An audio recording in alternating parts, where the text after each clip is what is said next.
All right, welcome to episode 193. This episode is a photography review, a photography review. I got a message on Instagram from someone I follow who asked me to look at some of their photography work a while back. And here's the message. It's from Bree. I've met Bree a few times, like 4-H photography meetings. Bree has asked me to look at her friend's photography page, her friend Kimmy's photography page. I don't know if I know Kimmy. I don't think I do. If I've met Kimmy, I'm not sure how to connect the account to the person. But this is Kimmy's Instagram page. So I'm gonna do a quick photography video review of this. All right, here we go. Let's get started. So, begin with, I just flipping through the entire page. It looks like we have landscapes and nature pictures and things like that. So I have to start off by saying I don't consider myself to be like a landscape expert. I've taken a lot of landscapes, but I just kind of know what I like, and I kind of know what works in a general rule. So I'm just going to kind of react to it from that point of view. So go up to the first picture, and we have this cluster of flowers. My first reaction is there's a nice little diagonal line this way, and then a little more subtly a diagonal line this way. We know exactly what we're supposed to be looking at in this picture. Our eyes are supposed to eventually find their way to the center. Even the petals of the rose spiral us in. I like the color space. I feel like it's not oversaturated, and there's some nice shadows and textures, but the highlights are nice and rich as well. This kind of picture that you would see as a background to commercial use, background to ads. A lot of places where this might find its way into commercial use. Overall, I think it's kind of a fun, nice little picture. A black and white picture of obviously something organic, something flowery. I love the bright whites and the dark blacks. And the lines on this, again, are just all kind of taking our eyes into that center space. So it's nicely composed. This is 2 in a row where the focus has been in dead center of the picture. Let's see what happens. This is the ocean, obviously, or some large body, some body of water, maybe not an ocean with a rocky shoreline. And I don't really react strongly to this picture. The blue is really nice, but I don't really feel like there's a definite draw into this picture. And there's nothing overtly wrong with the picture. I don't think it moves me very strongly. This, on the other hand, does. Again, the nice contrast between the blacks and the whites, and I feel like as a caption, a photo talking about destinations or goals or ambitions or something, where we're drawn down the road by these lines, and these lines as well, even the lines that are suggested by the final. This is a vanishing point picture, and there's always a sense of futurism and going somewhere in vanishing point pictures, and it's really nice. I generally like saturation in my pictures, and if I ever err in a direction, it's probably that I oversaturate. Even with that in mind, I feel like this one went like maybe a couple of saturation points too far. I would like for this, if this is the focal point, this drop hanging from the end of the string, from the branch, I would like for that to be a little larger. But there's nice lines and there's nice color contrast, and there's a good spectrum of color, but all in those earth tones. So, really nice selection of colors. But I feel like maybe just a little bit too much saturation. Again, it's art, and so art can be interpreted a lot of different ways. And the final purpose of art oftentimes dictates what you're going to do with it.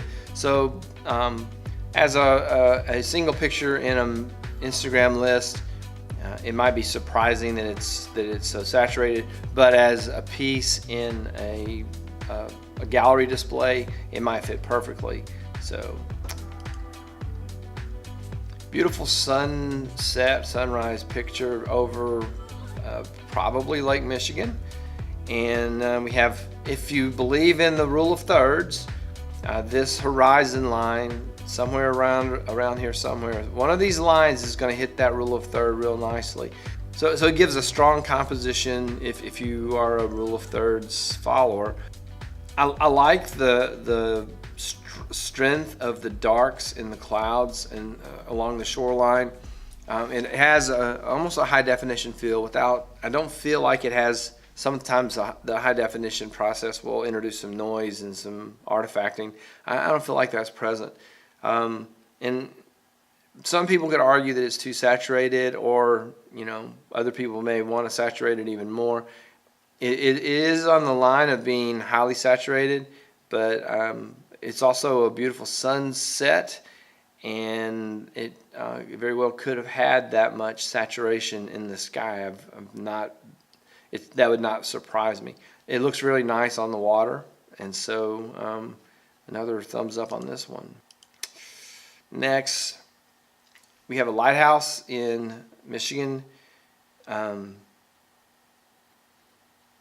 The colors, the contrast, the composition, centerline composition is good. I love the colors and the contrast.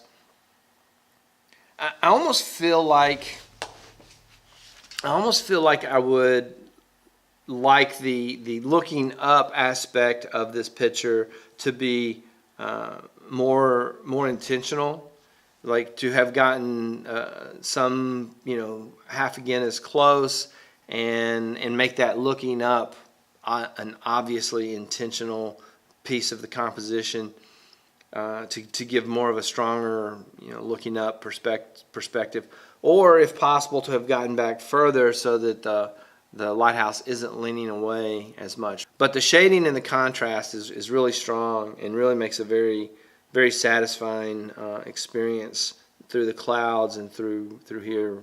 Very nice. It's hard to argue with a picture like this. It's very nicely composed with a center symmetry to the composition. It is going to be similar to the other flower pictures that are dead on in the center. The focus is clear and sharp on the foreground petals, and then we lose focus as we fall away into the back, giving a nice bokeh effect. And it feels like a nice amount of saturation. So very, very nice picture. Another sunset picture. This is one of those things that I just don't get. I know that this is a very stylistic thing, is to shoot the off horizon or the non-horizontal horizon. I think if you're going to do that, you need to make it a square composition and put the horizon corner to corner. That might have been a cool effect. Then you could have printed it and actually hung it at an angle. And I know this is very stylistic. A lot of people love this. A lot of people do this frequently. I always just feel like I want to straighten it out. So, but the non-horizontal horizon aside, a lot of nice color depth. And the reflections on the water of the sun coming across the wave tops. This is a nice study on light, because we have the light on this side of the waves and the dark on the other side of the waves. So that is a really nice study of light. So the waves closest to the viewer are dark, and where we can see the tops of the waves, we have the nice reflection of the sun. So it's a nice study on light. Some people would say, oh, it's too saturated. Again, it's art, and art, there's a lot of different ways that art can be interpreted. I love this. Don't know why. Let me see if I can figure out why. It doesn't strike me as being a non-horizontal horizon to start with. I think it actually is. I would assume that these guys are all in a row. I love the contrast, the dark, the blacks, the light in the lighted areas. there's a feeling of industry and it feels old. Dandelion. So the dandelion's in focus. This picture has that bokeh effect where the foreground object is nicely sharp and crisply focused, whereas the background becomes blurry. And so really nice picture. This is that look up effect I was talking about on the lighthouse. This absolutely works. As far as composition and color space and color range, we go from nice whites to blacks. We have blues and greens, and then some reds and golds in this one. And then this look up effect is very effective. You know that you're looking up a palm tree. So very nice picture. And the lines all kind of lead us to the top of the tree. So very effective. We have the non-horizontal horizon thing to start with. So I immediately want to straighten this out. Composition wise, I like it, and I like the fact that the windmill is almost entirely silhouetted. So that's very satisfying.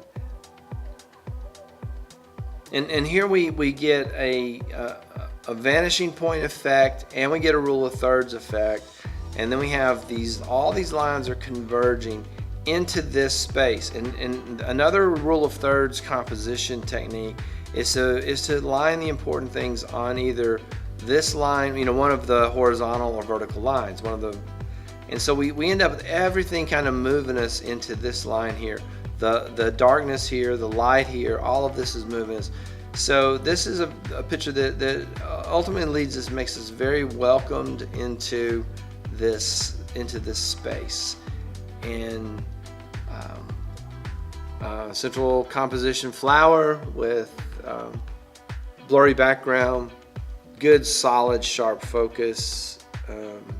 Might throw a vignette on this, using a vignette filter where the outer edges are more dark and then it gradually clears up to normal exposure. Overall, very satisfying set of pictures, nice composition.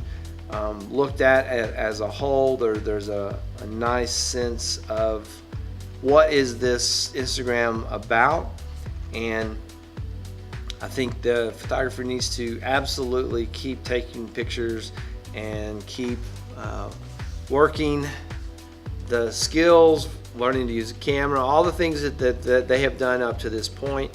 Whatever that is working, and keep doing that. And so consider possibly looking at rule of thirds a little bit more. I made a blog post about rule of thirds for my photography club. I will link that down in the description. And I'm pretty sure if you just look on YouTube, there's 8 million rule of thirds videos out there. That's it for this episode, this photography review. I am honored and honored very much that Bree asked me to do this review, and Kimmy for being the subject of it. I started following your Instagram when Bree told me about your page. That's how impressed I was. I really like the direction that you're going, and thanks for letting me do that. I appreciate it. I hope this was helpful to you and anyone who watched this video, to just kind of hear my non-expert. I'm really not a landscape photographer. I've taken a lot of landscapes. If you look at my Instagram, you'll see that it's full of landscapes and architecture pictures. Still, I don't consider myself a phenomenal expert at that. So for what it's worth, hopefully my thoughts may be useful. So to everyone, thanks for watching. Please click the like button, subscribe to the channel, sign up for notifications, leave me a comment, question, or suggestion. I invite you to leave comments about the pictures you saw in the Instagram. Go look at Bree and Kimmy's Instagram pages and see what you think about those as well. That's all I have for this one. I will see you in the next one.